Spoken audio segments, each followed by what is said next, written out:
नाज़रीन अस्सलाम वालेकुम, आप देख रहे हैं हमारा चैनल ज़ाविया। मैं आपका मेज़बान गालिब सुल्तान। नाज़रीन एक बहुत बड़ी ब्रेकिंग न्यूज़ आपके साथ शेयर करनी है और ख़बर ये है कि पाकिस्तान ने असले की एक बहुत बड़ी खेप जो है वो यूक्रेन जंग में यूक्रेन तक पहुंचाई है। और ये नाज़रीन एक बहुत बड़ा इंकशाफ है, बहुत बड़ी ख़बर है और इससे पाकिस्तान की जो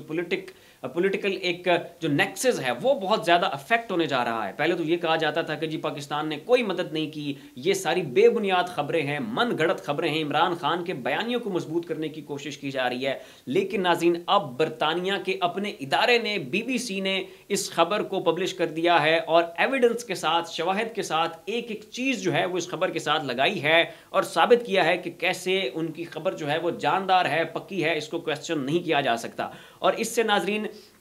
इमरान खान का जो बयानिया था कि मेरे ऊपर प्रेशर है, हमारे ऊपर दबाव है, हमें जो है वो एक साइड पिक करने के लिए कहा जा रहा है और हमें जो है वो वेस्ट के साथ अलाइन होने के लिए कहा जा रहा है, यूक्रेन की मदद का कहा जा रहा है। तो वो जो इमरान खान का बयानिया था जिसको कहा जाता था कि जी ये बेबुनियाद है, इमरान खान के खिलाफ नो कॉन्फिडेंस मूवमेंट आ चुकी है और इमरान खान सिर्फ और सिर्फ मजहब कार्ड प्ले करके और इमरान खान जो है वो इस तरह का वेस्ट कार्ड प्ले करके अपने वोटर्स की सपोर्ट लेना चाहता है, अपनी जो उसकी वो एक पॉपुलैरिटी है उसको रिवाइव करना चाहता है। दर पर्दा जो है ऐसी कोई बात ही नहीं है, ऐसा कोई मामला ही नहीं है, पाकिस्तान के ऊपर कोई दबाव नहीं है। लेकिन नाज़रीन अब ये जो खबर आई है इसने इमरान खान के उस तमाम तर बयानिए के अंदर ताकत डाल दी है और साबित कर दिया है कि कैसे इमरान खान जो है वो सच्चा था और वो ठीक एक रोला डाल के बैठा हुआ था कि यार ये हो रहा है, देख लो, सुन लो, लेकिन ये हमारे फायदे में नहीं है तो कुछ कर लो।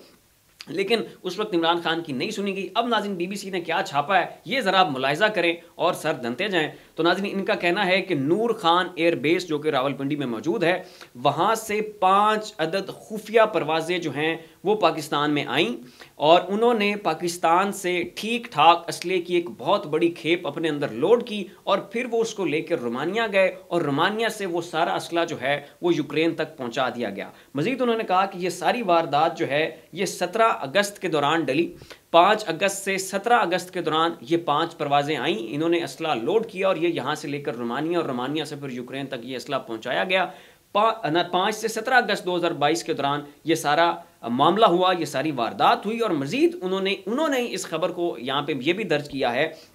कि 22 अगस्त 2022 को फिर बाजवा साहब जो हैं वो रॉयल मिलिट्री एकेडमी के जो स्टूडेंट्स थे जिनकी पासिंग आउट परेड होनी थी उसमें वो शरीक हुए थे। उन्होंने खिताब भी किया था और कहा था कि बरतानिया और पाकिस्तान का ताउन जो है डिफेंसिव ऑफेंस पे, डिफेंसिव फ्रंट पे वो हमेशा हमेशा के लिए जारी रहेगा। तो उसमें भी बाजवा साहब का एक इनडायरेक्टली इसी मुआहदे की तरफ इशारा था और बाजवा साहब को जो वहाँ पे बुलाया गया था वो एक इज़हार तशक्कुर के तौर पे था, बाजवा साहब का शुक्रिया अदा करने के लिए उन्हें वहाँ पे जो है वो बुलाया गया था, क्योंकि बाजवा साहब ने इस एग्रीमेंट को लेकर चलने में, ये पूरा मुआहदा करवाने में एक बड़ा की रोल प्ले किया था। अब यहाँ पे सवाल ये पैदा होता है कि आखिर ज़रूरत क्यों पड़ी पाकिस्तान से असला खरीदने की, क्यों नौबत आई कि बरतानिया और अमेरिका जिनके पास जनाब दुनिया आके लाइनों में लगी होती है कि हमें इनसे असला मिले, तो वो पाकिस्तान से असला लेने के लिए क्यों पहुंचे। तो उसके पीछे नाजरीन वजह यह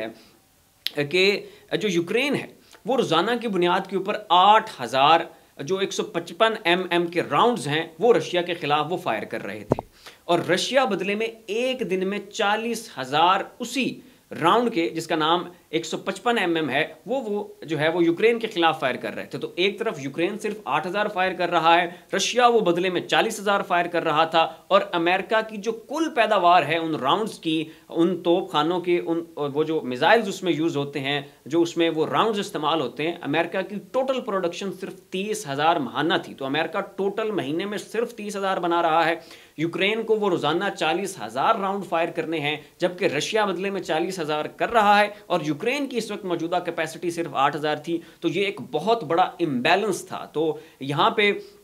जंगी महाज पर यूक्रेन को बड़ी पसपाई का सामना करना पड़ रहा था और फौरी तौर पे यूक्रेन के लिए अमेरिका और यूके मिल के ऐसी किसी भी वो एक असले की खेप की तैयारी वो नहीं कर सकते थे, किसी से ले नहीं सकते थे। तो वाहिद जो ऑप्शन उनके पास बच गया वो पाकिस्तान था और पाकिस्तान के पास इन राउंड्स की एक बहुत बड़ी तादाद पड़ी थी और ये राउंड्स नाजरीन बहुत इफेक्टिव होते हैं, ठीक निशाना लेते हैं, जो निशाना लेते हैं उसको नुकसान ज़्यादा पहुँचाते हैं और ये जो डिस्टेंस तय करने की इनकी जो कैपेसिटी है, जो रेंज है इन 155 mm के गोलों की, वो बहुत ज़्यादा है। और ये इस वक्त बरतानिया दुनिया को और अमेरिका को और कहीं से भी नहीं मिल सकते थे, तो इन्होंने पाकिस्तान से रब्ता किया और पाकिस्तान से $364 मिलियन के ये जो गोले हैं ये खरीदे गए और इसमें से $232 बिलियन के बरतानिया ने खरीदे, $131 मिलियन के यूएस ने खरीदे। टोटल इसका जो हुजम था तो $364 बिलियन था, सॉरी मिलियन डॉलर, $364 मिलियन। और नाज़रीन, Ukraine security assistance funding program, ये एक इंस्टीट्यूट इन्होंने मिलकर बनाया हुआ है, इसके रेफरेंस से ये सारा कुछ ख़रीदा गया। और इसकी नाज़रीन जो डिटेल्स हैं, ये एग्रीमेंट कैसे हुआ, क्यों कर हुआ, क्या कुछ ख़रीदा गया, कितनी पेमेंट की गई, ये इस वक्त आप अपनी स्क्रीन पर मुलाहिज़ा फरमा रहे होंगे, आपको नज़र आ रहा होगा कैसे इसकी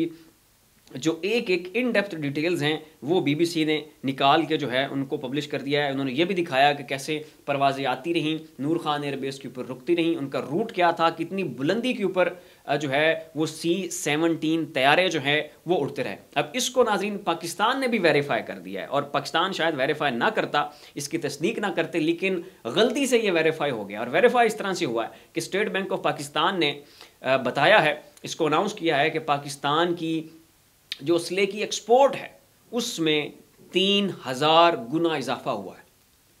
नाज़रीन, पाकिस्तान की जो असले की एक्सपोर्ट है स्टेट बैंक के बकौल इस साल उसमें 3000 गुना इजाफा हुआ है, और ये सारा का सारा जो है ये बरतानिया ने ख़रीदा है। तो यहाँ पे नाज़रीन दूध का दूध और पानी का पानी हो गया। अब ज़रा आप वापस आएँ और याद करें कि इमरान खान साहब क्या कहते थे। क्या वो फरमाते थे कि जनाब दबाव है, हमें एक साइड पिक करने के लिए कहा जा रहा है, हमें कहा जा रहा है कि हम यूक्रेन के ख़िलाफ़ जितनी करारदादें मंजूर हो रही हैं उधर अक़वाम मुत्तहिदा में, हम उसकी मुखालफत करें, हम रशिया की मुखालफत करें, हम यूक्रेन का साथ दें, हम एक साइड चूज़ करें। लेकिन हमारी इकॉनमी इस चीज़ की मुतहम्मिल नहीं हो सकती थी, बार बार इमरान खान कहते रहे, उसको झूठा करार दिया जाता रहा। लेकिन अब ख़ुद उनके अपने इदारे, उनकी अपनी न्यूज़ एजेंसीज़ इन ख़बरों को कन्फर्म कर रही हैं कि कैसे पाकिस्तान जो है इस जंग में मुलव्वस हुआ और एक बहुत बड़ी असले की खेप जो है वो पाकिस्तान ने यूक्रेन को पहुँचाई। तो फिलहाल के लिए नाज़रीन इतना ही। इस सारे मामले के ऊपर आपकी राय क्या है उसका इज़हार नीचे कमेंट बॉक्स में ज़रूर कीजिएगा। अपना ख्याल रखिएगा। अल्लाह हाफ़िज़।